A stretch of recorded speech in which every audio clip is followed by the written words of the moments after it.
The millionaire cruelly humiliated the nurse in front of the entire hospital. A minute later, he fainted because of what she said. The hallway of St. Gabriel's Hospital buzzed with frenzied activity. Doctors and nurses moved back and forth with the precision of a Swiss watch, while patients or families anxiously awaited news of their loved ones. Amidst this organized chaos, a tall, well-dressed man made his way with determination. His name was Jack Morrison, and desperation was reflected in every line of his face. Jack stopped in front of the intensive care unit desk, his knuckles white from clenching his fists. "I need to see my son, Matthew Morrison," he demanded, his voice tense with worry and exhaustion. The nurse behind the desk, a middle-aged woman with a compassionate but firm expression, shook her head. "I'm sorry, Mr. Morrison, but visits are restricted at this time. The doctor will come to speak with you as soon as possible." Jack felt anger bubbling up inside him. How dare they deny him access to his own son? He, who had built a business empire with his own hands, who was accustomed to doors opening at his approach, now found himself powerless in the face of a simple hospital rule. "Do you have any idea who I am?" he growled, leaning over the desk. "I'm Jack Morrison. I can buy and sell this hospital 10 times over if I want. I demand to see my son right now." The nurse, Amy Sanders, remained calm despite Jack's intimidating presence. She had dealt with distressed family members before, but there was something about this man's arrogance that deeply irritated her. "Mr. Morrison," she responded in a calm but firm voice, "I understand your concern, but the rules are in place to protect the patients. Your son is receiving the best possible care. I assure you that—" "Don't assure me of anything," Jack interrupted, slamming his palm on the desk. "You have no idea what I'm going through. My son is dying, and you're denying me the right to be with him. What kind of monsters are you?" Amy felt her heart constrict at those words. She knew exactly what it was like to lose a child. The image of her little Alex, who had passed away years ago under similar circumstances, flashed through her mind like a painful lightning bolt. However, she remained professional. "Mr. Morrison, please lower your voice. This is a hospital, and there are other patients who need to rest." Jack looked at her with contempt. "How dare you tell me what to do? You're just a nurse. You have no idea what real suffering is. You probably don't even have children." Those words hit Amy like a slap. For a moment, she felt her professional mask cracking, but she managed to maintain her composure. "Mr. Morrison, I ask you to calm down or I'll have to call security." "Security?" Jack scoffed. "You think I'm afraid of some underpaid guards? I'm warning you, nurse. If you don't let me see my son right now, I'll make sure you never work in a hospital again. I'll make your life a living hell." Amy felt her own anger beginning to boil. How dare this man threaten her when she was only doing her job? However, years of experience had taught her to stay calm in crisis situations. "Your threats won't change the hospital rules, Mr. Morrison," she said firmly. "I suggest you wait for the doctor in the waiting room. I promise we'll keep you informed about your son's condition." Jack glared at her, his eyes burning with fury. For a moment it seemed he was going to explode again, but then, as if he had remembered something, he took a step back. "This isn't over," he growled before walking away towards the waiting room.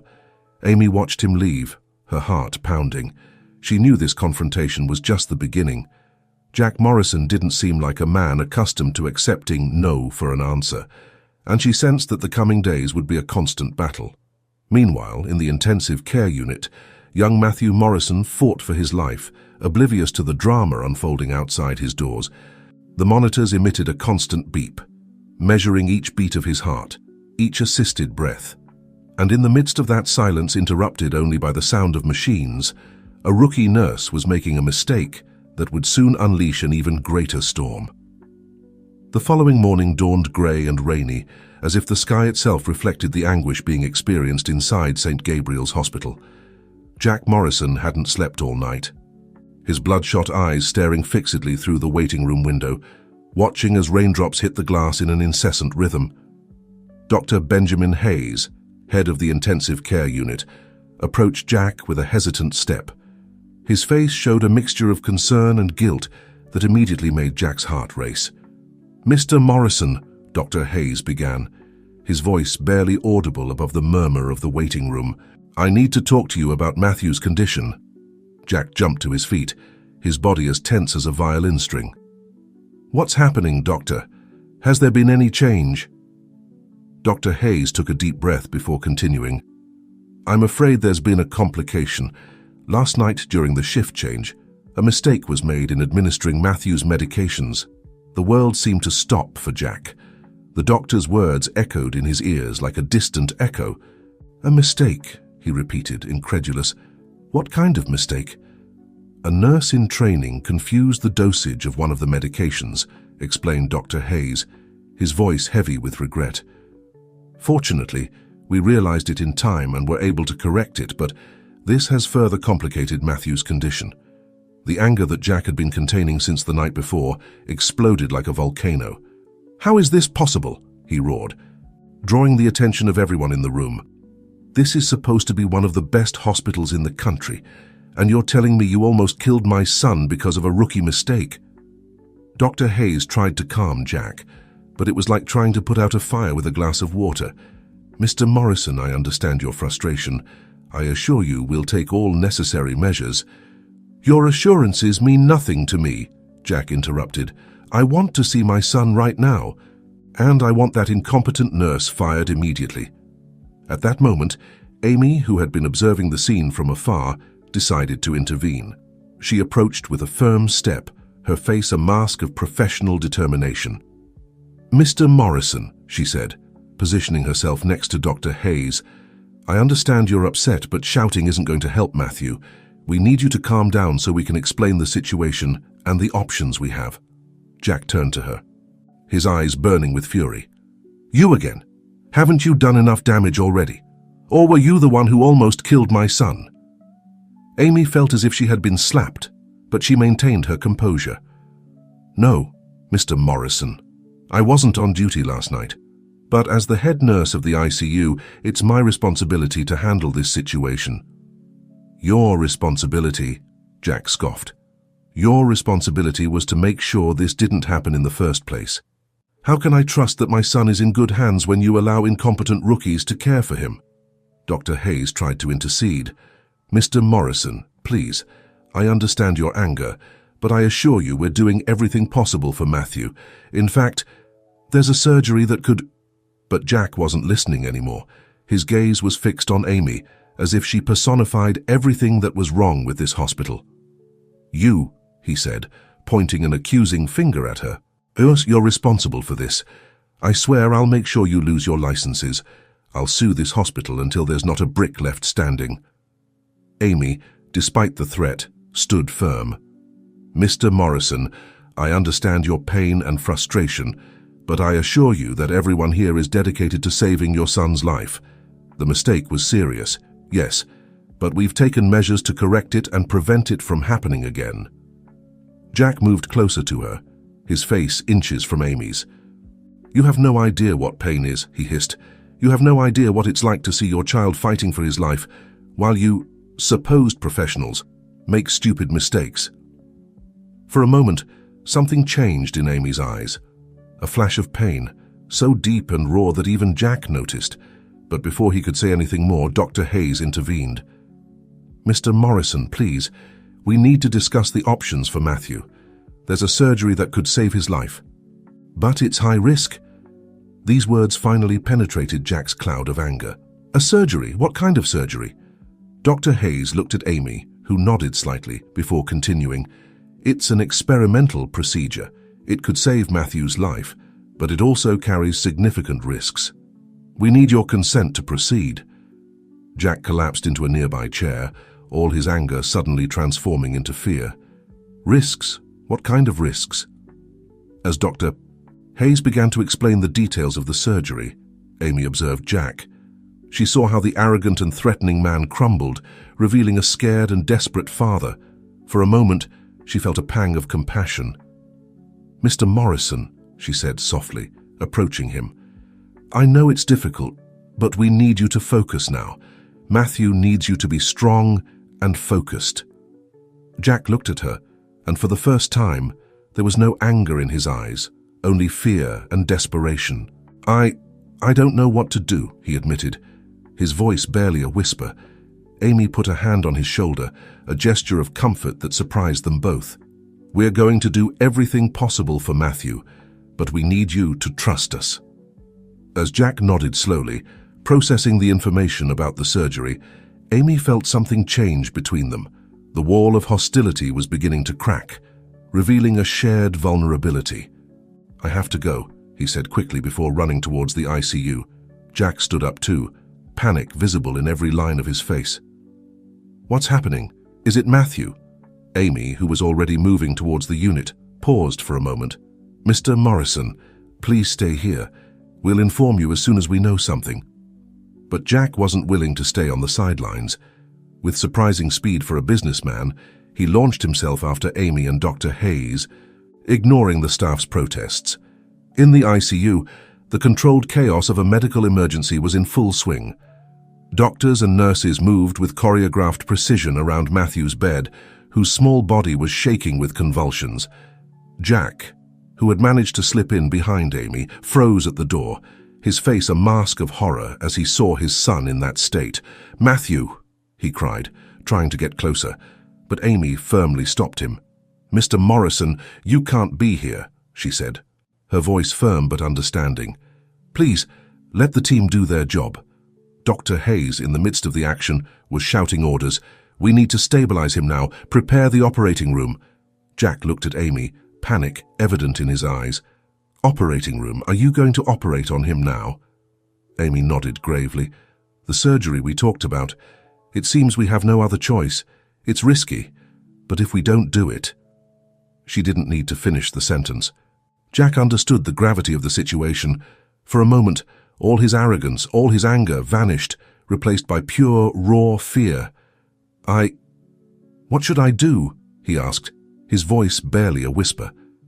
Amy looked into his eyes, seeing for the first time the vulnerable man behind the facade of power. "You have to make a decision, Mr. Morrison. Now." Time seemed to have stopped as Jack struggled internally. All his money, all his power, meant nothing at this moment. His son's life was hanging by a thread, and he had to decide whether to risk it all on a dangerous surgery or lose him without trying. "Do it," he finally said, his voice broken. "Save my son." With those words, a new wave of activity was unleashed.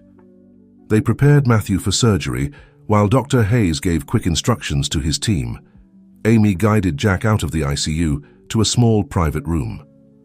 "The surgery will last several hours," she explained softly. "I'll keep you informed of any developments." Jack collapsed into a chair, all his energy drained. He looked at Amy, and for the first time since he arrived at the hospital, there was no hostility in his gaze. "Thank you," he murmured. Amy nodded, surprised by the change in his attitude. She was about to leave when Jack spoke again. You said before that you understood. How can you understand this?" he asked, his voice mixed with curiosity and desperation. Amy paused, her hand on the doorknob. For a moment, she considered maintaining her professional distance, but something in Jack's vulnerability moved her. "Because I lost a child too," she said softly, turning to him. 5 years ago. His name was Alex." Jack looked at her, surprised. I didn't know. I'm sorry." Amy nodded, accepting his words. "That's why I'm here, Mr. Morrison. To make sure no other parent has to go through what I went through." With those words, she left the room, leaving Jack alone with his thoughts. The once powerful businessman suddenly found himself reconsidering everything he thought he knew about the nurse he had threatened and insulted. Meanwhile, in the operating room, Dr. Hayes and his team were fighting against time to save Matthew's life. The surgery was complex and risky. Each movement could mean the difference between life and death. The hours passed slowly. Jack alternated between periods of anxious waiting and moments of deep reflection.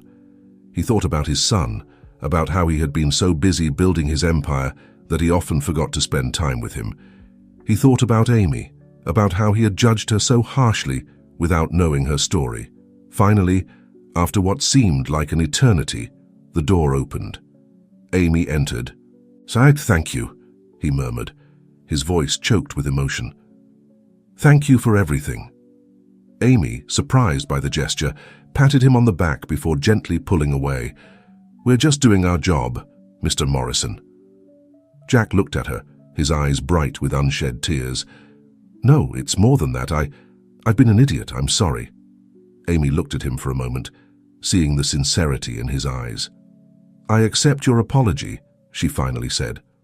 "Now, so do you want to see your son?" Jack nodded fervently, and together they headed towards the ICU. As they walked, Jack realized that something had changed, not only in his relationship with Amy, but in himself. The experience of almost losing his son had shown him what really mattered in life. As they entered the room where Matthew rested, surrounded by machines but alive, Jack felt he was on the verge of a great transformation. A transformation that would change not only his life, but the lives of everyone around him. The following days were an emotional roller coaster for Jack Morrison. He spent every moment he could beside Matthew's bed in the ICU, anxiously watching every small change on the monitors, every movement of his son. Dr. Hayes and his team came in and out regularly, adjusting medications and performing tests, always with Amy closely supervising every step. It was during one of these routine visits that Jack, exhausted and emotionally drained, finally broke down. "I can't lose him," he murmured, more to himself than to others in the room. "He's all I have." Amy, who was checking Matthew's vital signs, paused and looked at Jack with a mixture of compassion and curiosity. "Mr. Morrison," she said softly, "Matthew is progressing well. You need to stay strong for him." Jack looked up, his eyes red from lack of sleep and unshed tears. "How do you do it?" he asked suddenly. "How can you be here day after day watching children fight for their lives? How do you bear it after what you went through?" Amy visibly tensed at the question, but then her shoulders relaxed with a sigh. She sat in a chair next to Jack, maintaining a professional but close distance. "It's not easy," she admitted. "Every child I see here, in a way, reminds me of Alex. But that also gives me strength, because I know how important what we do here is." Jack looked at her, truly looked at her, for the first time since he arrived at the hospital. He saw the lines of fatigue on her face, but also the determination in her eyes. "Tell me about him," he asked softly. "About Alex." Amy hesitated for a moment, but something in Jack's genuine curiosity convinced her. "Alex was 6 when he got sick," she began, her voice soft but steady. "He was a bright boy, always smiling, always curious. He loved dinosaurs and dreamed of being a paleontologist." As she spoke, Jack noticed how her eyes lit up when remembering her son, despite the evident pain in her voice. "When he was diagnosed with leukemia, our world fell apart," Amy continued. "We spent months in the hospital, fighting with everything we had. But in the end..." Her voice broke slightly, and Jack, in a gesture that surprised them both, took her hand in support. "I'm so sorry," he said sincerely. I can't imagine your pain." Amy gave him a small, grateful smile. "After losing Alex, I thought I could never set foot in a hospital again. But then I realized I could use my experience to help other parents, other children. It's my way of keeping Alex's memory alive." Jack nodded, feeling a new wave of respect for the woman he had threatened and insulted days before. "You're very brave," he said softly. Amy shook her head. "It's not bravery, Mr. Morrison, it's love, the same love you feel for Matthew." Those words hit Jack hard. Suddenly, he found himself talking, the words coming out in a torrent he couldn't contain. "I've been a terrible father," he confessed, tears finally falling down his cheeks. "I was always so busy with work, with making more money, with expanding the business.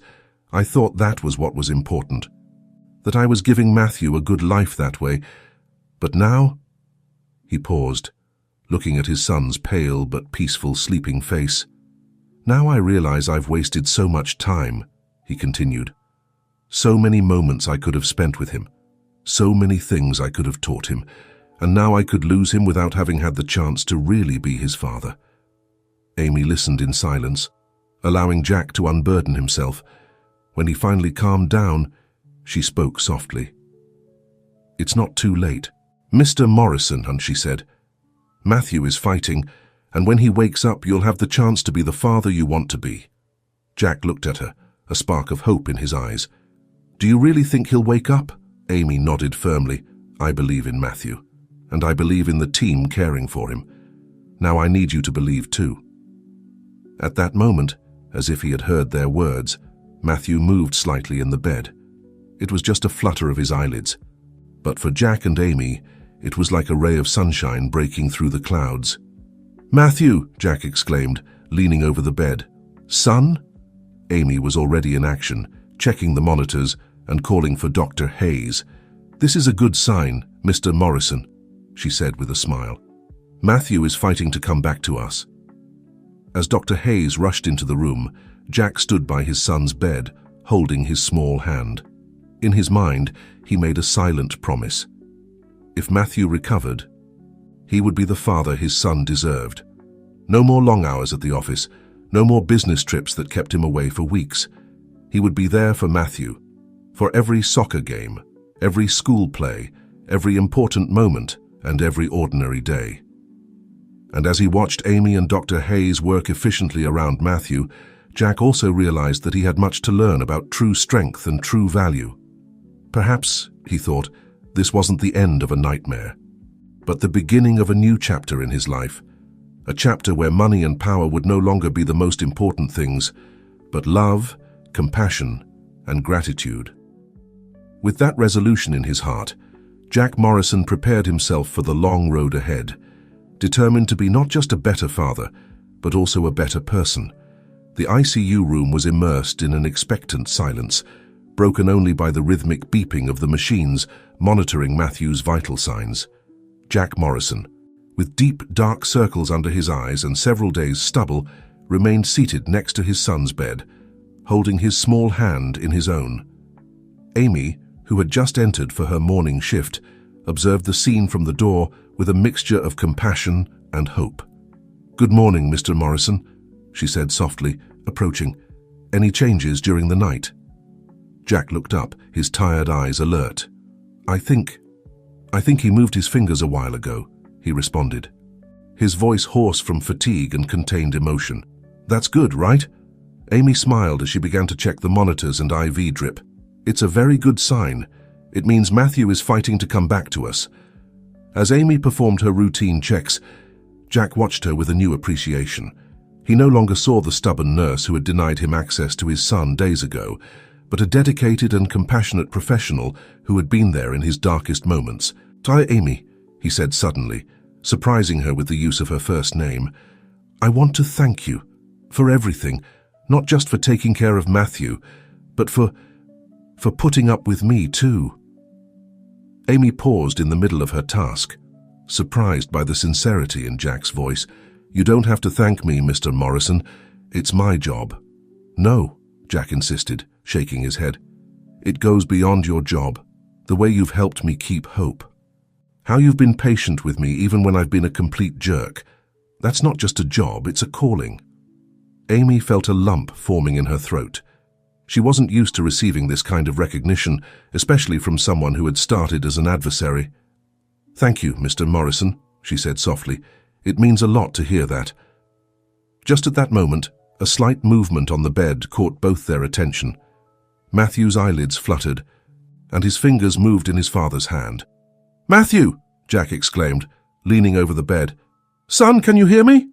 Amy was already in action, checking the monitors and pressing the button to call Dr. Hayes. "Talk to him, Mr. Morrison," she instructed. "Your voice can help him orient himself." Jack nodded, his voice trembling with emotion as he spoke. "Matthew, it's Dad. I'm here with you. You're safe, son. Please, open your eyes." As if responding to his father's plea, Matthew's eyes began to open slowly.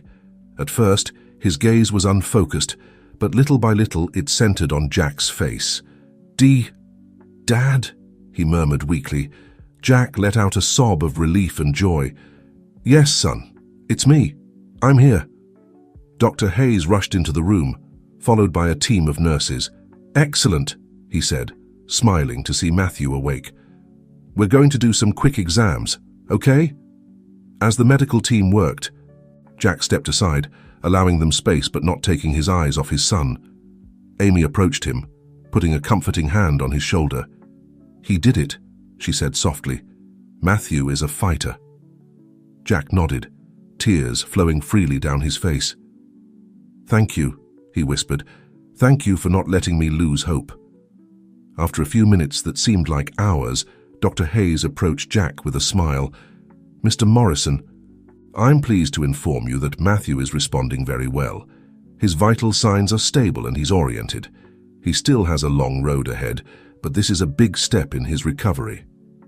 Jack felt like a huge weight was lifting from his shoulders. "Can I be with him?" "Of course," Dr. Hayes responded. "But remember, he needs to rest. Try not to tire him out." Jack nodded and approached Matthew's bed. His son looked at him with tired but recognition-filled eyes. "Dad," Matthew said weakly, "did you stay the whole time?" Jack felt his heart tighten at the question. "Yes, son, and I'll stay as long as you need me. I promise." Matthew smiled slightly before his eyes began to close again. "I love you, Dad," he murmured before falling asleep. "I love you too, son," Jack responded, gently kissing Matthew's forehead. "More than I ever imagined possible." When he turned, he saw Amy observing the scene with an emotional smile. "It's beautiful to see you like this," she said softly. Jack nodded, feeling overwhelmed by emotion. "Amy, I don't know how to thank you enough. You've been my rock through all of this." Amy shook her head. "You don't need to thank me, Mr. Morrison. Seeing Matthew awake and seeing you with him is all the thanks I need." Jack looked at her for a moment, an idea forming in his mind. "I want to do something," he said suddenly. "Something to thank the hospital. To help other children like Matthew. Do you think you could help me with that?" Amy looked at him surprised, but with a spark of interest in her eyes. "Of course, Mr. Morrison. What do you have in mind?" "I don't know exactly," Jack admitted. "But I want to use my resources to make a difference, to ensure that other parents and children have the same opportunity Matthew had." Amy smiled, feeling that she was witnessing the birth of something important. "I'll be happy to help in any way I can," she said. As Matthew slept peacefully, Jack and Amy began to discuss ideas, the seed of a project that would change not only their lives, but those of many others. Matthew's awakening had marked not only the beginning of his recovery, but also the start of a new mission for Jack Morrison, a mission of gratitude and hope. In the weeks following Matthew's awakening, Jack Morrison's life took a radical turn. The powerful businessman, previously known for his relentless pursuit of success and wealth, now spent most of his time at the hospital, divided between caring for his recovering son and working on his new project with Amy. One afternoon, while Matthew slept peacefully, Jack and Amy found themselves in a small conference room at the hospital, surrounded by papers and diagrams. "So," Jack said, running a hand through his disheveled hair, "how do you think a foundation would be the best way to do it?" Amy nodded, pointing to some of the documents in front of them. "A foundation would allow us to channel resources more efficiently. We could fund research, improve equipment, even provide support to families who can't afford costly treatments." Jack looked at her with admiration. In recent weeks, he had discovered that Amy was not only a dedicated nurse, but also a brilliant strategist when it came to healthcare. "It's incredible," he murmured. "I never thought I'd be doing something like this." Amy smiled. "Life has a way of surprising us, doesn't it?" Jack nodded, thoughtful. "You know, a month ago, my biggest concern was closing a multi-million-dollar deal. Now I just want to make sure no parent has to go through what I went through, what you went through." Amy's face softened at the mention of her own loss. "It's a noble cause, Jack," she said, using his first name without realizing it. "Alex would be proud." Jack noticed the slip but didn't mention it. Instead, he found himself enjoying the camaraderie that had developed between them. "You're the real inspiration here, Amy. Your strength, your dedication, it's admirable." For a moment, their gazes met, and something indescribable passed between them. It was Amy who broke eye contact first, clearing her throat. We should get back to work," she said, a slight blush on her cheeks. "There's a lot to do." Jack nodded, trying to ignore the sudden rapid beating of his heart. "You're right. Where do we start?" As they immersed themselves back into the details of their project, neither of them noticed the figure observing them from the half-open door. Dr. Hayes, who had come looking for Amy for a consultation, walked away silently, a small smile on his face. The following days were a whirlwind of activity. Jack divided his time between meetings with his legal team to establish the foundation, visits to Matthew, who was improving day by day, and long planning sessions with Amy. One afternoon, while discussing possible names for the foundation, Matthew interrupted them with an innocent question. "Dad, is Amy your girlfriend?" Jack almost choked on the coffee he was drinking, while Amy froze in place, eyes wide open. "No." "Honey," Jack responded, coughing slightly, she's a very special friend who has helped us a lot." Matthew looked at them curiously. "But you spend a lot of time with her, and you smile a lot when you're together," Amy intervened, her voice slightly shaky. "Matthew, your dad and I are working on a very important project to help other children like you." "Oh," said Matthew, seeming to process the information. Then, with the brutal honesty of a child, he added, "Well, I think you'd make a nice couple." The silence that followed was deafening. Jack and Amy looked at each other, both blushing and not knowing what to say. It was Amy who finally broke the awkward moment. I think I should go check on some reports," she said hastily, gathering her things. "I'll see you tomorrow." After Amy left, Jack sat next to Matthew's bed, his mind spinning. "Son," he said softly, "Amy is a very important friend to us." "But things are complicated." Matthew looked at him with wisdom beyond his years. "Why do adults always say things are complicated?" Jack couldn't help but laugh. "You're right. Sometimes we make things harder than they should be." That night, as Jack drove back home, something he rarely did now that he spent most nights at the hospital, he couldn't help but think about Matthew's words. Was he developing feelings for Amy? And if so, what did that mean for their professional relationship, for the foundation project? Meanwhile, in her small apartment, Amy found herself in front of a photo of Alex, her heart in conflict. "What am I doing?" she murmured to herself. "I can't. I shouldn't." But even as she uttered those words, she knew something had changed. The seed of a deeper feeling had been planted, and only time would tell if it would blossom or wither under the weight of her fears and reservations. What neither of them knew was that the seeds of change they had planted, both in their personal lives and in their joint project, would soon face a storm that would test their strength and determination, a storm that would threaten to destroy everything they had built. But that could also be the key to a future that neither of them dared to imagine. The morning sun filtered through the blinds of Jack's temporary office at the hospital when his phone rang with a call from his assistant, Lucy. "Mr. Morrison," Lucy's voice sounded tense, "we have a problem. The board of directors is calling an emergency meeting. They're questioning your prolonged absence and recent financial decisions." Jack felt a knot forming in his stomach. He had been so focused on Matthew and the foundation project that he had almost completely neglected his business responsibilities. "I understand, Lucy," he responded, rubbing his temples. "I'll be there in an hour." He hung up the phone and quickly headed to Matthew's room. His son was awake, coloring in a book that Amy had brought him. "Hey, champ," Jack said, forcing a smile. "Dad has to go to the office for a while. Will you be okay?" Matthew nodded, although Jack noticed a hint of disappointment in his eyes. "Will you be back soon?" "I'll try," Jack promised, kissing his son's forehead. "Be a good boy for the nurses, okay?" As he headed towards the exit, he ran into Amy in the hallway.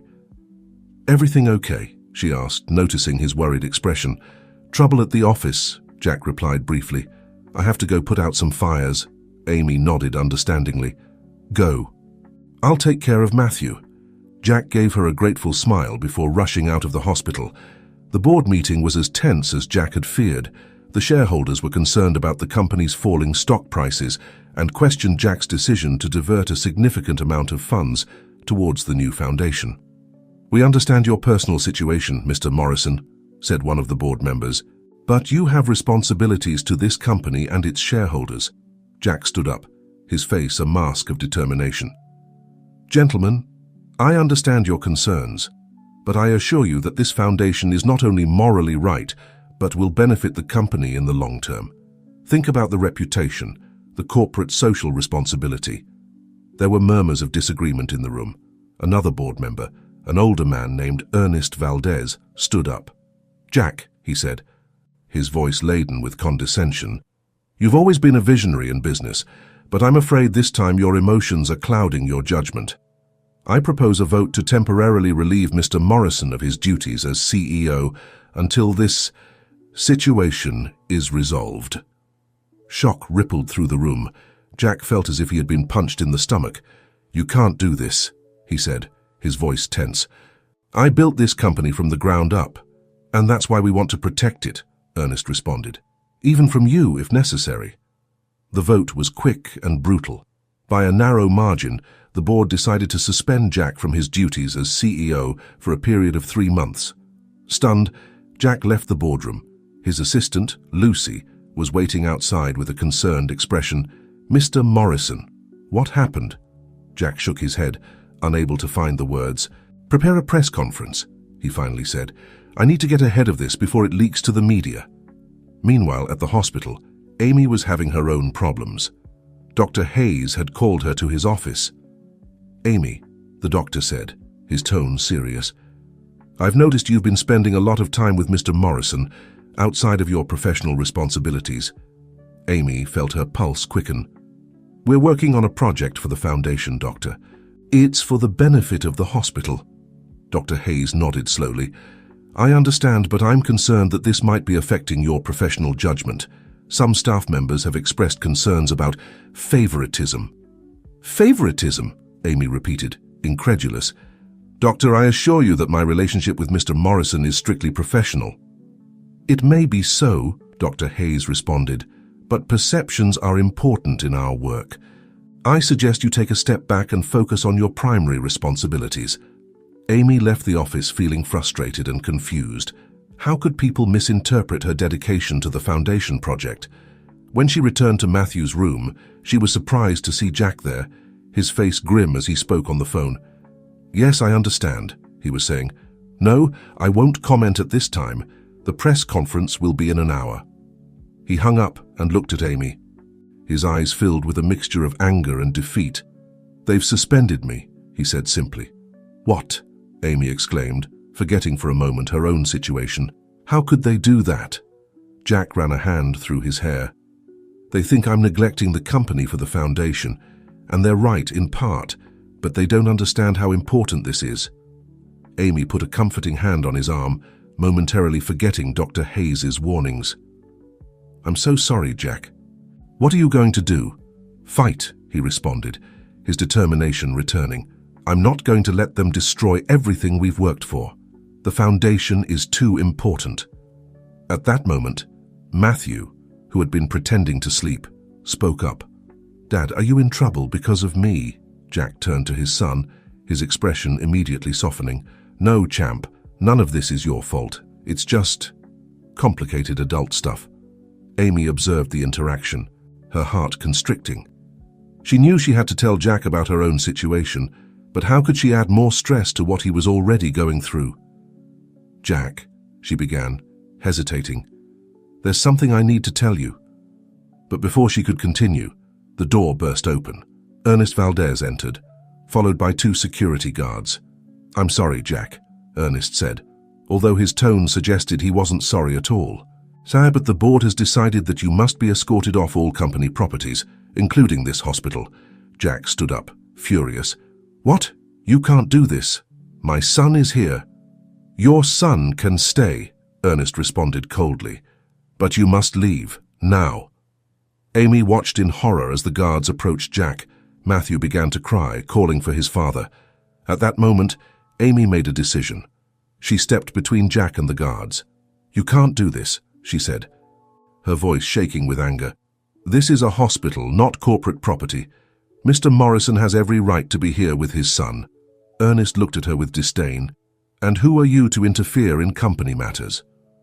"I'm the nurse in charge of this patient," Amy responded, drawing herself up to her full height. "And I can assure you that removing a sick child's father goes against all medical and ethical protocols." There was a moment of tense silence. Finally, Ernest backed down. "Fine," he growled. "He can stay, but this isn't over, Jack." After Ernest and the guards left, Jack turned to Amy, his eyes shining with gratitude and something more. "Thank you," he said softly. "You didn't have to do that." Amy returned his gaze, aware of the electricity that seemed to spark between them. "Of course I had to," she responded. "We're in this together, remember?" As Jack hugged a still-crying Matthew, Amy realized she had just crossed a line. She was no longer just a nurse helping with a charity project. She had become an ally, a confidant, perhaps even something more. And as she watched father and son embracing, she knew there was no going back. Whatever the future held for them, they would face the storms together. The following days were a whirlwind of activity and emotions. The news of Jack Morrison's suspension as CEO of his own company spread like wildfire, generating sensational headlines and wild speculation in the media. Jackie, for his part, refused to sit idly by. He spent his days divided between the hospital, caring for Matthew, and frantic meetings with lawyers and allies in the business world. He dedicated his nights to working tirelessly on the foundation project with Amy.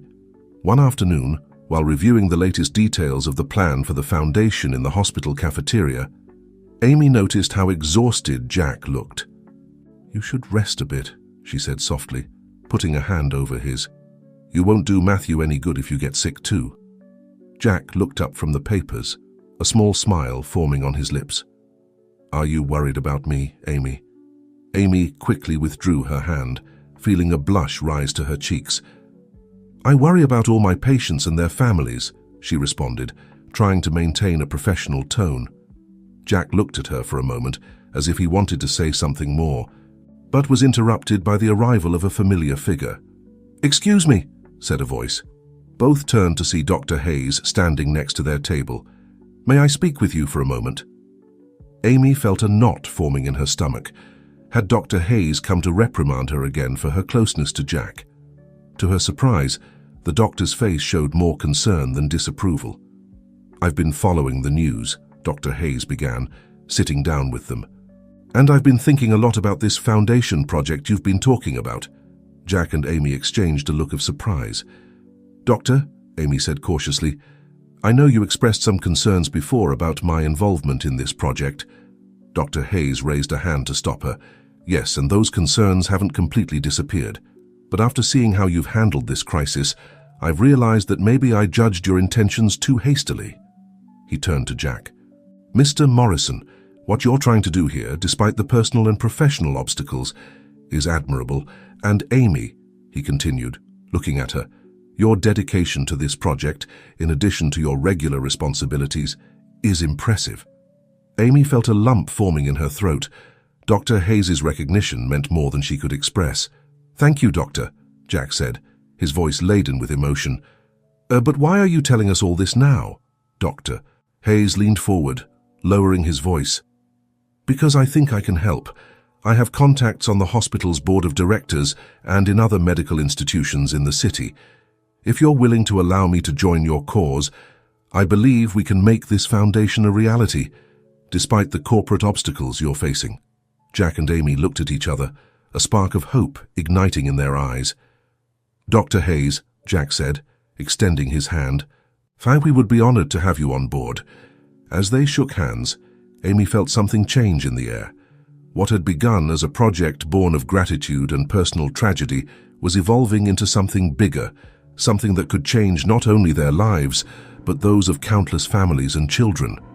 However, even as they celebrated this new alliance, none of them could foresee the trials that still awaited them.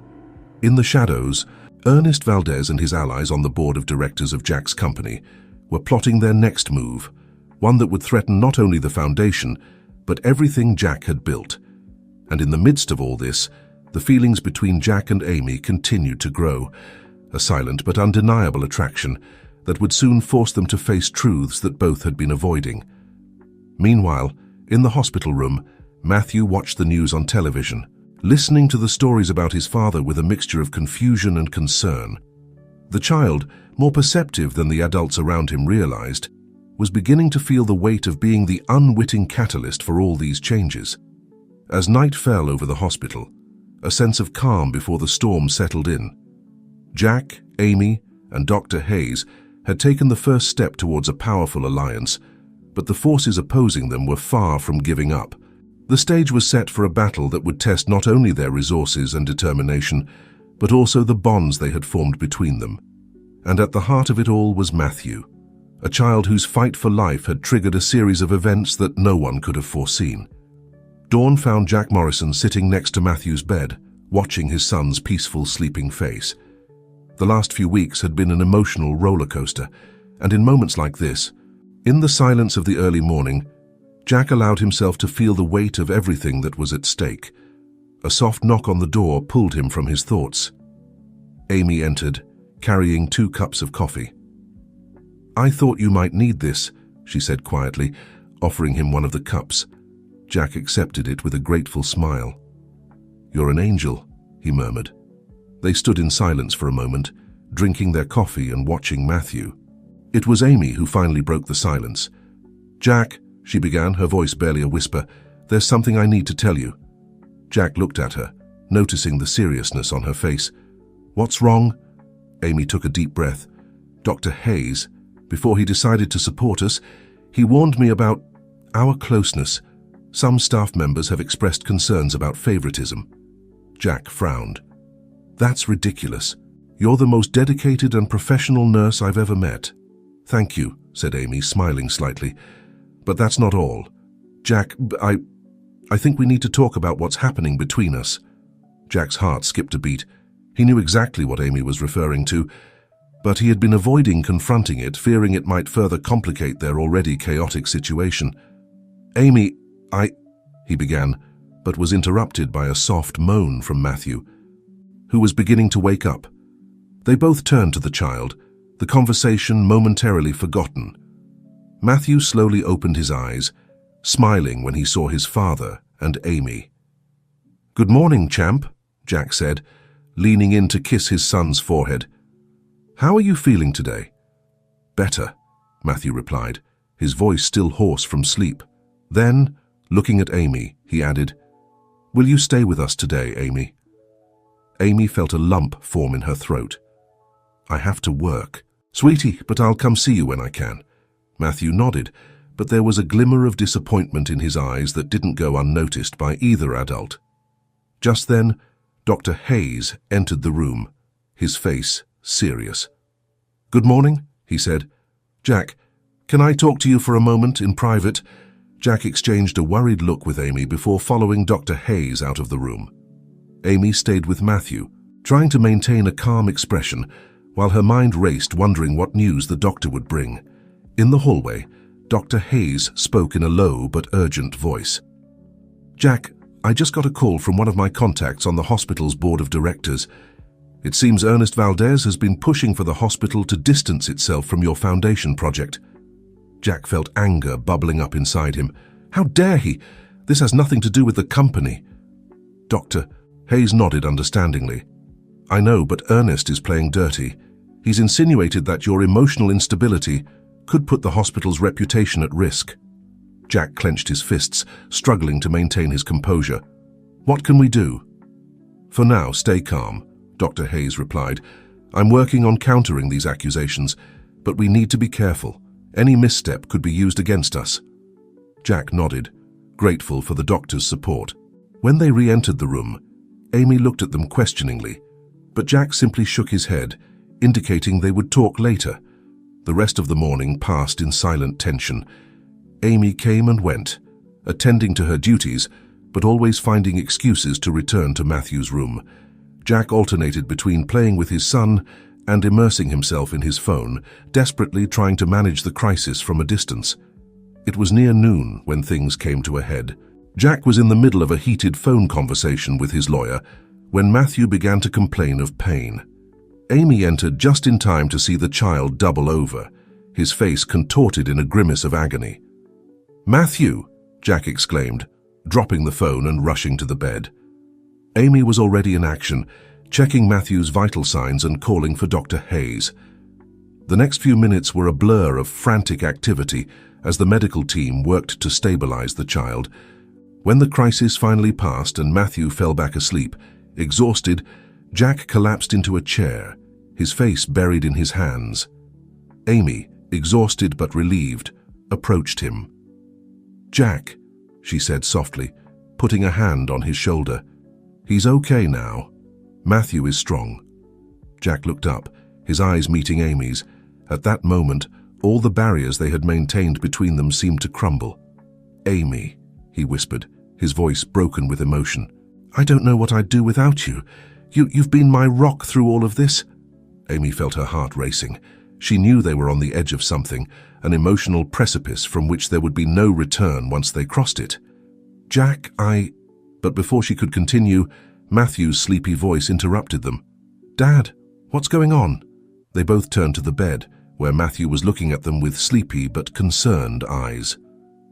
"Nothing, champ," Jack said, forcing a smile and moving closer to his son. "Everything's fine. Go back to sleep." But Matthew, with the insight that only children possess, wasn't fooled. "I heard angry voices.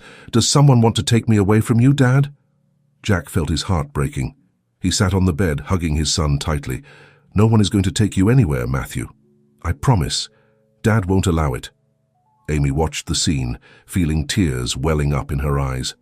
At that moment, she made a decision that she knew could cost her her career, but that her heart told her was right. "Jack," she said, her voice firm despite the emotion, "I think I know how we can fight this." Jack looked at her, a spark of hope lighting up in his eyes. "How?" "I'm going to testify," Amy said. "As Matthew's head nurse, my testimony about your dedication as a father will carry weight.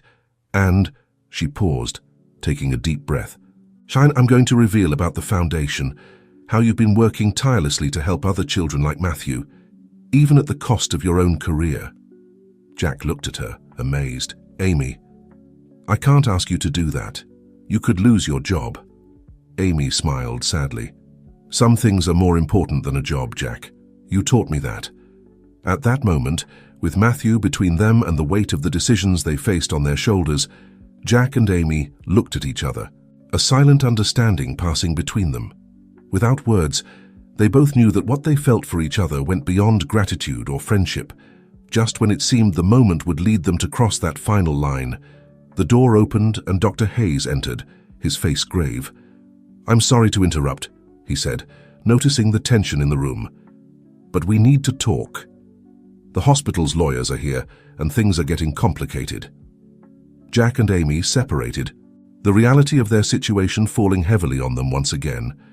But as Jack got up to follow Dr. Hayes, he felt Amy's hand in his, squeezing it gently in support. "I'll be here," she said simply. Jack nodded, grateful, before turning to Matthew. "I'll be back soon, champ. Get some rest, okay?" As Jack left the room with Dr. Hayes, Amy stayed with Matthew, her mind spinning with the implications of what she was about to do. She knew that by testifying in Jack's favor, she was not only risking her career but also exposing her own feelings to public scrutiny. But as she looked at Matthew, who had finally fallen back asleep, she knew she had no other choice. Some battles were worth fighting, regardless of the personal cost, and this, Amy decided, was one she was willing to risk everything for. Outside, in the hospital hallway, Jack was facing his own demons. As he followed Dr. Hayes towards what he knew would be another round of legal and corporate conflicts, one thing became clear in his mind. Whatever happened, he would fight with everything he had. For Matthew, for the foundation, and for the future he barely dared to imagine with Amy. Dr. Hayes led him to a conference room where several men in suits were waiting. Jack recognized some as hospital lawyers. Others seemed to be representatives from his own company. "Mr. Morrison Dietz, one of the hospital lawyers began, "we understand you're in a difficult situation, but we must consider the legal and ethical implications of your current situation." Jack sat down, his face a mask of determination. "I'm listening," he said simply. For the next hour, Jack listened as the lawyers detailed the hospital's concerns about his continued presence, Ernest Valdez's accusations, and the possible legal repercussions of the custody battle that was looming. Finally, when everyone had finished speaking, Jack slowly stood up. "Gentlemen," he said, his voice calm but firm, "I appreciate your concerns, but let me be clear. I'm not going to abandon my son. I'm not going to give up on the foundation that could help so many children like Matthew. And I certainly won't allow Ernest Valdez or anyone else to intimidate me into abandoning what's right." There was a moment of silence in the room. Then, to everyone's surprise, Dr. Hayes spoke up. "I agree with Mr. Morrison," he said. "I've witnessed firsthand his dedication as a father and the importance of the foundation he's trying to create. I believe it would be a grave mistake for this hospital to distance itself from a project that could benefit so many." The lawyers exchanged glances, clearly not expecting this turn of events. Meanwhile, back in Matthew's room, Amy was struggling with her own dilemmas. She knew her decision to testify in Jack's favor could cost her her career, but every time she looked at Matthew, she knew she was doing the right thing. It was at that moment that Matthew woke up again. "Amy," he said softly, "are you in love with my dad?" The question took Amy completely by surprise. Matthew, it's complicated," she responded, struggling to find the right words. Matthew looked at her with wisdom beyond his years. "Adults always say things are complicated," he said, "but love shouldn't be, right? You make Dad happy, and he makes you happy. I can see it." Amy felt tears welling up in her eyes. "You're a very smart boy, Matthew," she said softly, "and you're right. Your dad does make me very happy." "Then you should tell him," Matthew said with the simplicity of a child. "Life is short. That's what Grandma always says." Amy couldn't help but laugh through her tears. "Your grandma sounds like a very wise woman," she said. Just at that moment, the door opened and Jack entered, his face showing signs of exhaustion, but also determination. "How are my two favorite people?" he asked, forcing a smile. "Dad," Matthew said immediately, "Amy has something to tell you." Jack looked at Amy, confused. "What's going on?" Amy felt her heart pounding. This wasn't the moment she had imagined, but maybe Matthew was right. Maybe life was too short to complicate things. "Jack," she began, her voice trembling slightly, But before she could finish, the door burst open. Ernest Valdez entered, followed by two police officers. "Sorry to interrupt," Ernest said, his voice loaded with false sympathy, "but I have a court order. Jack Morrison, you are temporarily relieved of Matthew's custody, pending an investigation into your fitness as a father." Chaos erupted in the room. Matthew began to cry, clinging to Jack. Amy stepped between the bed and the officers, her face a mask of determination. "You can't do this," Jack said, his voice broken with emotion. "He's my son. He needs to be with me." Ernest smiled coldly. "I'm sorry, Jack, but it's for Matthew's own good. Don't worry, he'll be in good hands." As the officers advanced, Amy made a split-second decision. She turned to Jack and, in front of everyone, kissed him passionately. When they separated, she looked directly into Ernest's eyes. "I'm going to testify," she said firmly, "about the kind of father Jack is, about the foundation, about everything. And I suggest, Mr. Valdez, that you prepare yourself for a legal battle that will make your actions today seem like child's play." Ernest's face paled slightly. Clearly, he hadn't expected this resistance. At that moment, as if fate had decided to intervene, Dr. Hayes entered the room, followed by several members of the hospital's board of directors. "I think we all need to have a conversation," Dr. Hayes said with authority. "Officers, I ask you to wait outside. No one is taking anyone away until we've cleared up a few things." As the chaos in the room began to settle, Jack looked at Amy, his eyes full of gratitude and something deeper. He knew that, whatever happened next, he was no longer alone in this fight. Matthew, from his bed, watched everything with big, scared eyes, but also with a glimmer of hope. Maybe, he thought, complicated things could be simplified after all. Maybe love, in all its forms, was stronger than any court order or corporate threat, And so, with the future hanging by a thread, the hospital room became the stage for a battle that would determine not only Matthew's fate, but that of everyone involved. A battle for love, justice, and the power of compassion in the face of greed and manipulation. The tension in the hospital room was palpable. Jack Morrison stood by Matthew's bed, one hand protectively on his son's shoulder, the other firmly entwined with Amy's. Facing them, Ernest Valdez and the police officers waited, while Dr. Hayes and the hospital board members observed the scene with grave expressions. "All right," Dr. Hayes began, his voice calm but authoritative. "I think we all need to take a moment to consider what's really important here. We're in a hospital, and our primary concern must be Matthew's well-being." Ernest stepped forward, his face a mask of false concern. "Precisely, Doctor. And it's for Matthew's well-being that we're here. Clearly, Jack is not in a condition to adequately care for his son at this time." Jack felt anger burning inside him, but before he could respond, Amy spoke. "With all due respect, Mr. Valdez," she said, her voice firm, as Matthew's primary nurse, "I can attest that Mr. Morrison has been an exemplary father throughout his son's stay here. He has been present, attentive, and completely dedicated to Matthew's well-being." One of the board members, an older woman with glasses, cleared her throat. "Nurse Sanders, we understand your position, but we've also heard rumors about a personal relationship between you and Mr. Morrison. Can you assure us that your judgment isn't compromised?" Amy felt herself blushing, but held her head high. "My personal relationship with Mr. Morrison has nothing to do with my professional assessment of his capabilities as a father. In fact, it's precisely because I've witnessed his dedication and love for Matthew that I can speak with such conviction." Jack looked at Amy with a mixture of gratitude and admiration. At that moment, he knew that no matter what happened, they would fight together. "If I may," Dr. Hayes intervened, "I believe there's another aspect we should consider. Mr. Morrison has been working on a foundation project that could greatly benefit our hospital and many children like Matthew. Do we really want to risk losing that opportunity?" Ernest let out a scornful laugh. "A foundation?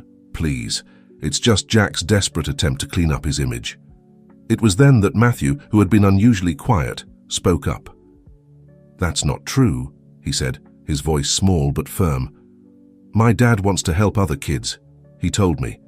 He wants no other child to have to go through what I went through." All eyes turned to the child. Jack felt a lump forming in his throat. "Matthew is right," he said softly. "All of this, the foundation, the changes in my life, it's because I finally understood what really matters. It's not money, it's not power, it's making a difference in others' lives." There was a moment of silence in the room. Then, to everyone's surprise, one of the hospital board members, an older man with an impressive moustache, cleared his throat. I think we should hear more about this foundation," he said. "If it really can benefit our hospital and the children we care for, it would be irresponsible of us not to consider it." Ernest looked furious. "This is ridiculous. We have a court order." "An order that was based on incomplete information," Amy interjected. "I'm willing to testify under oath about everything I've witnessed here. About Jack's love for Matthew, about his dedication to the foundation, about everything." The police officers exchanged uncomfortable looks. Clearly, they hadn't expected this resistance. Dr. Hayes stepped forward. "I propose the following. Let's postpone any legal action for 48 hours. During that time, Mr. Morrison and Nurse Sanders will present their proposal for the foundation to the hospital board. We'll also gather testimonies from the medical staff about Mr. Morrison's behavior during Matthew's stay. After that, we'll make an informed decision on how to proceed." There was a murmur of agreement among the board members. Even the police officers seemed relieved by this temporary solution. Ernest, seeing that he was losing ground, attempted one last blow. "Jack, think about what you're doing. You're risking everything you've worked for." Jack looked at his former colleague and for the first time felt sorry for him.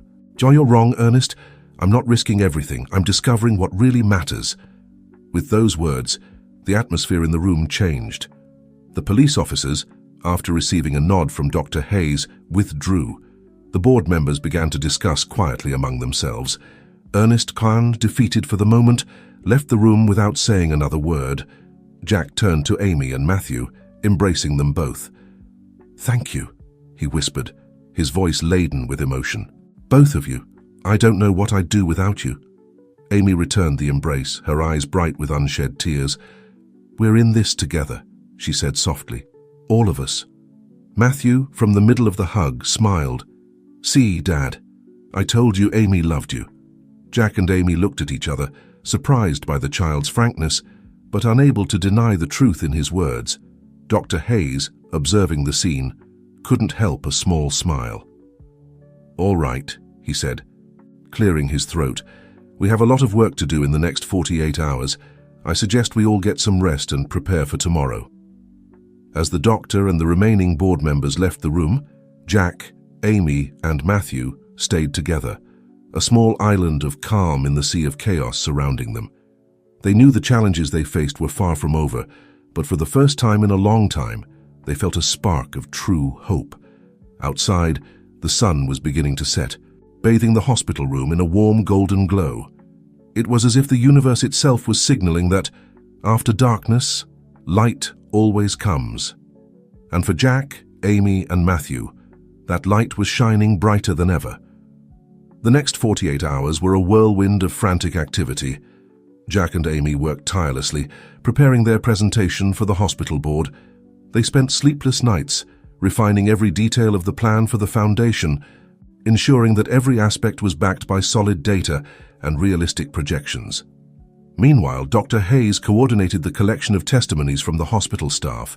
Nurses, doctors, and even cleaning staff came forward voluntarily to share their experiences with Jack and Matthew. Stories of paternal dedication, of nights spent by the hospital bed, of moments of laughter and comfort in the midst of adversity, quickly accumulated. The morning of the presentation arrived with a mixture of nervousness and determination. Jack, dressed in a suit but without a tie, a subtle but significant change from his former corporate image, was standing in front of the conference room window, watching the sunrise. Amy entered, carrying a stack of folders. "Ready?" she asked softly. Jack turned to her, a small smile on his lips. "As ready as I can be. Amy, whatever happens today, I want you to know." She interrupted him with a soft kiss on the cheek. "I know," she said simply. "Me too." The door opened, and the board members began to enter. Jack noticed with a mixture of relief and apprehension that Ernest Valdez was not among them. Dr. Hayes was the last to enter, accompanied by a surprise, Matthew in a wheelchair with a nurse by his side. "I hope you don't mind," Dr. Hayes said. Matthew insisted on being present. "I think he has every right to be part of this." Jack felt a lump forming in his throat as his son bravely smiled at him. The presentation began. Jack and Amy took turns, detailing their vision for the foundation. They talked about research programs, improvements in medical equipment, support for families who couldn't afford costly treatments. But more than numbers and projections, they talked about hope, about the possibility of a future where no parent would have to feel the desperation Jack had experienced, where no child would have to suffer without the best possible care. When they finished, there was a moment of silence in the room. Then, to everyone's surprise, Matthew raised his hand. "Can I say something?" he asked shyly. The board chairman nodded, moved. Matthew looked at his father and then at Amy before speaking. "I know I'm just a kid," he began, "but I've seen things that many adults haven't seen. I've seen what it's like to be scared, really scared, but I've also seen what true love is. My dad, he changed. For me, for other kids like me, and Amy. She helped us see that we could do something good with all this. I don't understand everything about foundations and boards, but I know that if they can help other kids not be so scared, then it's a good thing. Please, let them do it." There wasn't a dry eye in the room when Matthew finished. The board chairman cleared his throat, visibly moved. "I think I speak for everyone when I say we're deeply impressed. Mr. Morrison, Nurse Sanders, your proposal is extraordinary. We'll need time to discuss the details, but I can say with confidence that you have our full support." The wave of relief and joy that swept through the room was palpable. Jack hugged Matthew, tears flowing freely down his face. Amy joined the embrace, and for a moment, the outside world ceased to exist. The following weeks were a whirlwind of activity. The foundation was officially established, with Jack and Amy as co-directors. Ernest Valdez, facing an investigation for his actions, quietly resigned from the board of Jack's company. Matthew continued to improve, and soon he was discharged from the hospital. The day he could finally go home, all the ICU staff gathered to say goodbye, many with tears in their eyes. Months later, at the grand opening of the Foundation's first project, a pediatric research center, Jack found himself in front of a podium again. But this time, instead of talking about profits and acquisitions, he spoke of hope and second chances. "A year ago," he said, his voice laden with emotion, "I thought I had lost everything. But in reality, I was about to find everything."